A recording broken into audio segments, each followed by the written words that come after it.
Hello दोस्तों, स्वागत है आप सभी का आपका चैनल बेसिक नॉलेज में। दोस्तों आज हम लोग इस वीडियो में देखने वाले हैं हिंदी इलेक्टिव का बहुत महत्वपूर्ण सवाल जो आप लोग पिछले साल पूछे गए हैं। मतलब पिछले साल नहीं, और भी पिछले साल लगातार ये सवाल पूछे जाते हैं। चलिए सभी सवालों को देखेंगे एक एक करके और सभी को देख लीजिए। इससे सवाल आप लोग 100% बोर्ड एग्जाम में बनेंगे ही बनेंगे, इसलिए एक भी सवाल मिस मत करना। चलो इस वीडियो को शुरू करते हैं। चैनल पर विद्यार्थी पहली बार आए सब्सक्राइब जरूर कर लीजिएगा इसी प्रकार वीडियो पाने के लिए और आगे एग्जाम्स की तैयारी बहुत धाकर करने के लिए। चलिए दोस्तों वीडियो को शुरू करते हैं।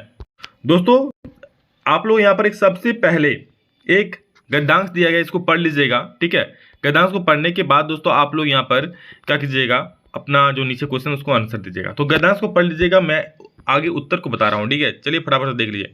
सबसे पहले दोस्तों यहाँ पर देखिए क्या लिखा हुआ है कि स्वतंत्र भारत का संपूर्ण दायित्व तो आज विद्यार्थी के ऊपर ही, मतलब विद्यार्थी के चरित्र, विद्यार्थी के ऊपर ये गद्यांश लिखा गया है। तो बोला प्रस्तुत गद्यांश का उचित शीर्षक दीजिए। इसका उचित शीर्षक क्या होगा? तो इसका सही उत्तर होगा ना दोस्त, होगा ऑप्शन नंबर ए, विद्यार्थी का लक्ष्य इसका उचित शीर्षक होगा।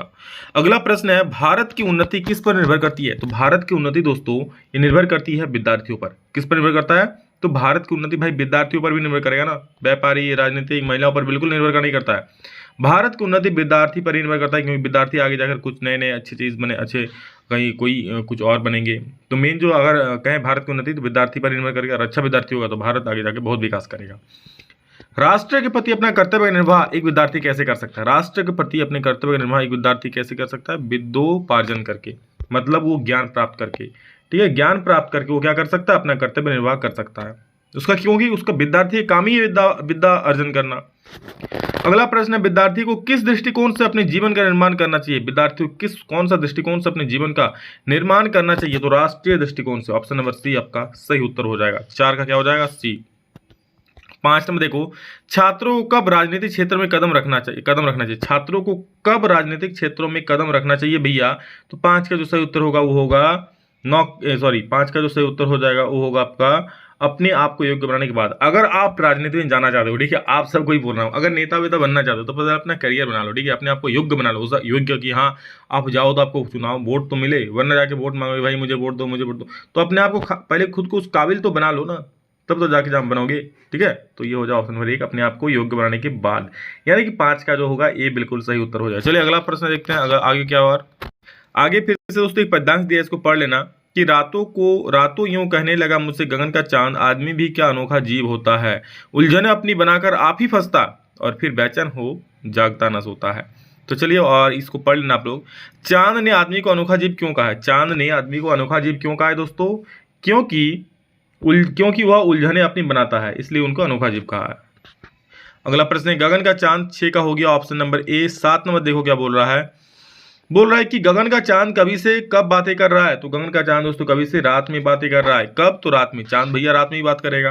प्रस्तुत पद्यांश का उचित शीर्षक दीजिए। तो 8 का जो सही उत्तर हो जाएगा इसका भी दोस्तों हो जाएगा कवि और चांद, इसका उचित शीर्षक है। कवि और चांद के बीच में वार्तालाप चला है, तो कवि और चांद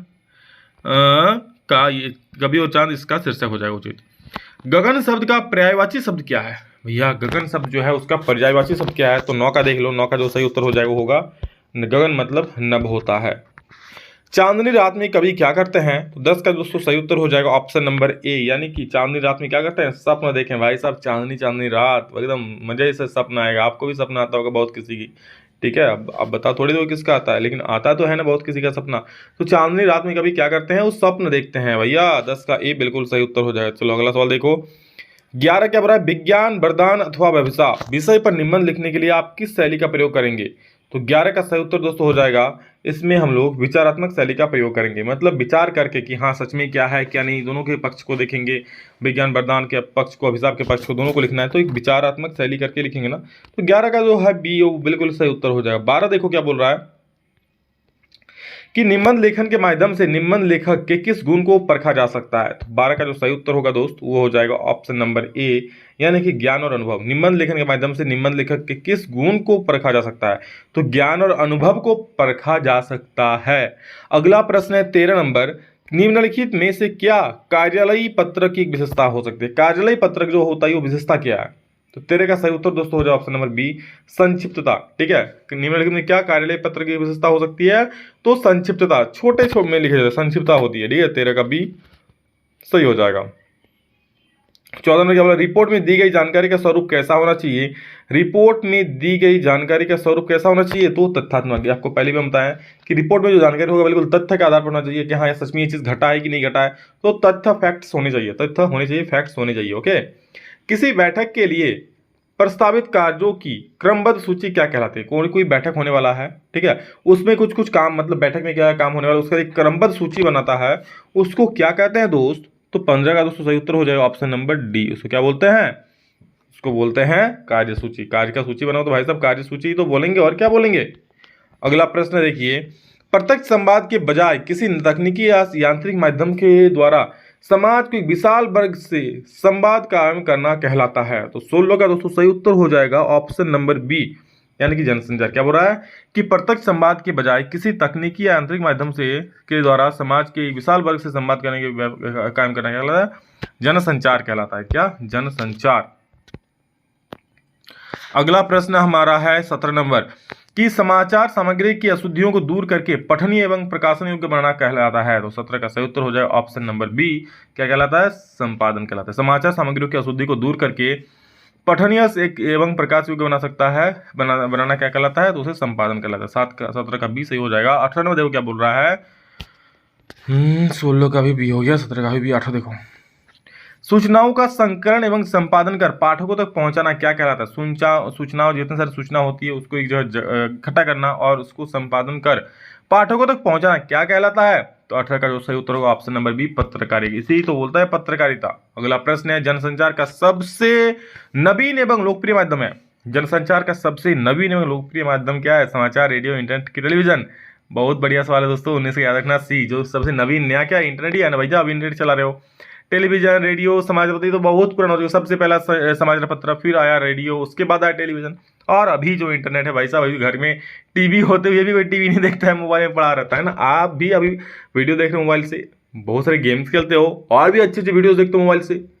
टीवी का तो काम ही खत्म हो गया। समाचार किस शैली में लिखी जाती है। समाचार कौन सा शैली में लिखा जाता है। तो समाचार दोस्तों आप लोग उल्टा पिरामिड शैली में लिखा जाता है। चलिए अगला प्रश्न देखेंगे हम लोग 21 नंबर। दोस्तों यहाँ पर एक आप लोग का एक काव्यांश दिया है, कविता का अंश दिया है, इसको पढ़ लेना। दिया है, मुरली तव गोपाली भवती सुनी री सखी जदपि नंदलाल ही ना भवती ना भांति नाचावती।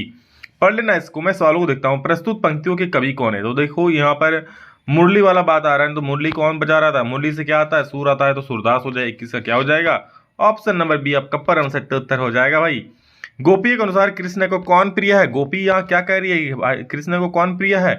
तो गोपियों के अनुसार कृष्ण को क्या प्रिय है, मुरली प्रिय है। देखिए हर वक्त उसका मुरली उसके पास रहता था। नंदलाल ही नाना भांति नचावती में कौन सा अलंकार है। तो 23 का दोस्तों सही उत्तर क्या हो जाएगा, 23 का ऑप्शन नंबर सी, अनुप्रास अलंकार। देखिए फिर से अनुप्रास अलंकार, मैंने कहा ना कि मान लो आप अलंकार नहीं पढ़े हो, ठीक है, और एग्जाम में आता है, तो अगर आपको नहीं आता है कि कौन सा अलंकार होगा तो अनुप्रास में टिक कर देना। मैक्सिमम केसेस में मैंने देखा है आप लोगों का भी कि अनुप्रास अलंकार ही होता है। अगला प्रश्न है 24 नंबर। वो बोल रहा है कि अरे इन दोहुन राह न पाई से दोहुन से कबीर का क्या आशय है। तो दोस्तों दोहुन से कबीर का आशय है हिंदू और मुसलमान। दोहुन हिंदू और मुसलमान। झहरी झहरी झीनी बूंद है परती मानों में झहरी झहरी कौन सा अलंकार है। तो 25 का सही उत्तर हो जाए ऑप्शन नंबर ए, पुनरुक्ति प्रकाश। ठीक है, क्या हो जाए, और ऑप्शन ए पुनरुक्ति प्रकाश। 25 का जो ए होगा बिल्कुल सही उत्तर हो जाएगा। अगला प्रश्न 26 नंबर। पाठ्य पुस्तक में पद्माकर ने अपनी कविता में किन का वर्णन किया है। पाठ्य पुस्तक में पद्माकर ने अपनी कविता में किन का वर्णन किया है। तो 26 का सही उत्तर दोस्तों हो जाएगा आप लोगों का ऑप्शन नंबर ए, बोले तो ऋतुओं का। पाठ्य पुस्तक में पद्माकर ने अपनी कविता किसका वर्णन किया, तो ऋतुओं का वर्णन किया। अगला प्रश्न 27 नंबर। संध्या के बाद कविता में वृद्ध विधवाओं की तुलना किससे की गई है। तो 27 का सही उत्तर दोस्तों हो जाएगा ऑप्शन नंबर ए, यानी कि बगुलों से की गई है। घर में वापसी कविता में पत्नी की आंखें कवि के अनुसार क्या है। घर में वापसी, ठीक है, कविता में पत्नी की आंखें कवि के अनुसार क्या है। घर में वापसी धूमिल बताए थे ना। घर में वापसी कविता में पत्नी की आंखें कवि के अनुसार क्या है। तो 28 का सही उत्तर क्या हो जाएगा, ये हो जाएगा आप लोगों का डी, यानी कि घर में वापसी कविता में पत्नी की आंखें के अनुसार क्या है। तो पत्नी की आंखें कवि के अनुसार क्या है, तो हाथ है। 28 का जो सही उत्तर हो जाएगा वो होगा ऑप्शन नंबर डी।